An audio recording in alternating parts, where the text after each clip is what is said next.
मैं एक खबर देख रही थी जो कि ब्लूमबर्ग ने जिसको पब्लिश किया है, जिसमें उन्होंने कहा है कि that India has a 1.2 trillion plan to snatch factories from China. और उसमें उन्होंने एक इंडिया की तरफ से एक प्रोजेक्ट बाकायदा जो है लॉन्च किया गया है। पीएम मोदी ने उसकी लॉन्चिंग की। ये जो 1.2 ट्रिलियन की बात करिए, गति शक्ति की बात कर रहे हैं आप। बात ये नहीं कि इससे चाइना को कमजोर करें, बात ये कि खुद को मजबूत करें। That is what is going to take India head. अब एशियन सेंचुरी की बात कोई नहीं कर रहा, इंडियन सेंचुरी की बातें हो रही है भाई साहब। डॉइश बैंक का सीईओ क्या कहता है? India is the shining star in the world economy. आज क्या हुआ है कि चाइना की दुश्मनी में भारत ने सही तरीके से चाइना की दुश्मनी अमेरिकन के सामने बेची। अब वो हर चीज चाइना से सारी इंडस्ट्री उठा के ले जाना चाहता है भारत में। और ये जो है ये प्रोजेक्ट जो 1.2 ट्रिलियन डॉलर का है कि अब आप ये बताएं कि इन सर्कमस्टांसेस में कैन यू सर्वाइव। और ये जो हमारे यहाँ कुछ बैठे ना डूम्सडे एम्बेसडर, जो हमें पता चाइना बहुत ताकतवर है जी, China is not weak, China बहुत स्ट्रांग है श्रीलंका के सामने, चाइना इंडिया के सामने स्ट्रांग नहीं है। अब मैं रिसेंट इंफॉर्मेशन उसके बारे में देना चाहूंगा। कामयाबी की जरा मंजिलें देखें। उन्होंने रूस से तेल लिया रुपयों में, नॉट इन डॉलर्स, और रुपया भी आपको हम देंगे नहीं, वो भारत में रहेगा और भारत की इंडस्ट्री में आप प्रोडक्ट्स में आप इन्वेस्ट करेंगे। This was the exchange and Russia agreed on it. Hello दोस्तों, ब्लूमबर्ग की एक रिपोर्ट ने पाकिस्तानी मीडिया को हड़कंप में डाल दिया है, क्योंकि ब्लूमबर्ग ने उस रिपोर्ट में इंडिया को स्ट्रेंथन करने का 1.2 ट्रिलियन डॉलर प्लान के बारे में बात की है। और उस प्लान का डिटेल सुनकर के पाकिस्तानियों के होश उड़ गए हैं, क्योंकि उस प्लान का असर अब दिखने लगा है। क्योंकि जिस तरह से न सिर्फ इंडिया की इकोनॉमी बढ़ रही है, बल्कि अब कई इंटरनेशनल कंपनियां हैं जो कि इंडिया में चाइना से मूव होकर के अपना प्लांट लगा रही हैं, और उनमें से बहुत सारी ने ऑलरेडी लगा दिया है। और ऑलरेडी बहुत सारी कंपनियां इंडियन गवर्नमेंट के साथ टच में हैं, बात कर रहे हैं अपने प्लांट को इंडिया में लगाने के लिए। तो इस प्लान का सक्सेस होने का सीधा मतलब है चाइना के मैन्युफैक्चरिंग हब का भट्टा बैठना, जिस पर पाकिस्तानी मीडिया रो रही है कि फिर उनको कौन लोन देगा, क्योंकि चाइना ही लोन देता है पाकिस्तान को। अभी जब चाइना के पास पैसे नहीं रहेगा तो फिर पाकिस्तान को लोन कौन देगा। इसलिए पाकिस्तानियों का कहना है कि पाकिस्तान को किसी और देश से अपने रिश्ते बढ़ाने चाहिए, जो कि आने वाले टाइम में पाकिस्तान को लोन दे। तो सोच सकते हैं कि पाकिस्तान की जो मेंटेलिटी है वह सिर्फ लोन लेने तक ही सीमित है। तो दोस्तों आइए इस वीडियो को देखते हैं।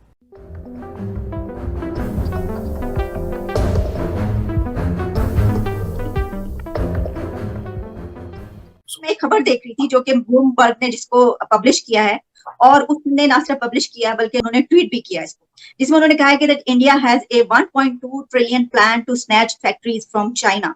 और उसमें उन्होंने एक इंडिया की तरफ से एक प्रोजेक्ट बाकायदा जो है लॉन्च किया गया है। पीएम मोदी ने उसकी लॉन्चिंग की। तो सर, इसमें आप इसको कैसे देख रहे हैं?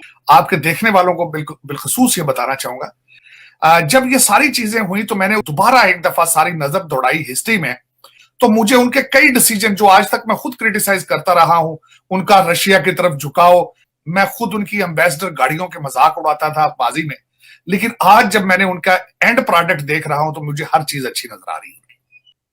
अब मैं रिसेंट इंफॉर्मेशन उसके बारे में देना चाहूंगा। कामयाबी की जरा मंजिलें देखें। उन्होंने रूस से तेल लिया रुपयों में, नॉट इन डॉलर्स, रुपयों में तेल लिया, और जो वो रुपए हैं उसको भी उन्होंने कहा कि आपका पैसा आप भारत में इन्वेस्ट करें। दिस वाज द एक्सचेंज, और रुपया भी आपको हम देंगे नहीं, वो भारत में रहेगा और भारत की इंडस्ट्री में आप प्रोडक्ट्स में आप इन्वेस्ट करेंगे। And Russia agreed on it. तो ये उसकी एक जिंदा मिसाल मैंने आपको दी थी। This is how the Nations without nationalism can not survive.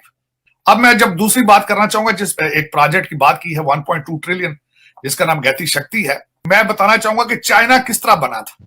सबसे बड़ा इंस्ट्रूमेंटल चीज थी कि उन्होंने अमेरिका की रिसर्च को उसकी थेफ्ट से पैसा बनाया, कॉपी करके। हर एक चीज जो अमेरिका में बनती थी वो दूसरे दिन शाम को उसकी कॉपी चाइना में तैयार हो जाती थी। आज क्या हुआ है कि चाइना की दुश्मनी में भारत ने सही तरीके से चाइना की दुश्मनी अमेरिकन के सामने बेची।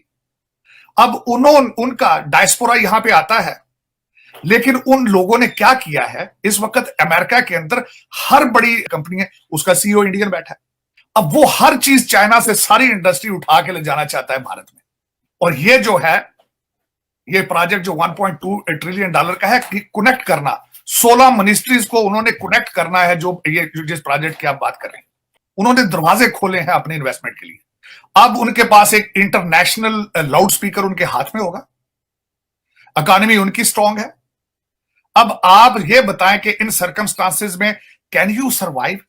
और ये जो हमारे यहाँ कुछ बैठे ना डूम्सडे एम्बेसडर जो हमें बता चाइना बहुत ताकतवर है जी, China is not weak. China might not be weak, but weakness and strength is relative. अगर मैं बोलूं चाइना स्ट्रांग है, हाँ बांग्लादेश से स्ट्रांग है. चाइना स्ट्रांग है, इंडिया के सामने स्ट्रांग नहीं है, फर्क है. चाइना बहुत स्ट्रांग है श्रीलंका के सामने, चाइना इंडिया के सामने स्ट्रांग नहीं है. हमारे लिए कोई पावरफुल नहीं है. महादेव की धरती है ये. किस 1000 साल से लोग आतंकवादी और आतताई आते रहे, इन्वेडर आते रहे, वो फेल हुए. अब इन चिंगपोंग मिंगमोंगो की औकात क्या? तो स्ट्रेंथ एंड वीकनेसेस और रिलेटिव, ये जो एक परसेप्शन की दीवार बनाई जाती है, एक ब्लैंकेट परसेप्शन डाला जाता है, एंड वी ईट एवरीथिंग. ये अमेरिका से लड़ते क्यों नहीं? चाइनीज आर्मी अल्टीमेटली किसी देश से लड़ती क्यों नहीं? दिक्कत क्या है? मुझे बताए फिलीपीन से लड़ने तक की औकात नहीं रखते. ये फिलीपींस इनको आज लिटरली दे आर मतलब ना showing them the middle finger. एक और मैं बताऊं अपने भाइयों को, पिछले 30 सालों से भारत में हम 3rd बिगेस्ट मिलिट्री पावर है, पर हमारे एक कनेक्टर, $1 का कनेक्टर भी मेड इन चाइना नहीं आता या कहीं नहीं लगा है. अगर हम वो कर सकते हैं डिफेंस सेक्टर में, तो हमारे सेक्टर में रेप्लिकेट क्यों नहीं कर सकते? और मोदी जी ने भी क्या बोला? It is not the decade of India, it is the century of India. अब एशियन सेंचुरी की बात कोई नहीं कर रहा, इंडियन सेंचुरी की बातें हो रही है भाई साहब. डॉइच बैंक का सीईओ क्या कहता है? India is the shining star in the world economy. JP Morgan का सीईओ क्या कहता है? सिटी बैंक का सीईओ क्या कहता है? ये लोग बहुत बड़े बड़े फाइनेंशियल विजार्ड्स कह रहे हैं India is the shining star of the world economy. ये है भारत का बढ़ता हुआ वर्चस्व. अभी आप LCH की बात करें, अभी आप 5G की बात करें, अभी आप एयरक्राफ्ट कैरियर की बात करें, क्या नहीं किया यार हमने?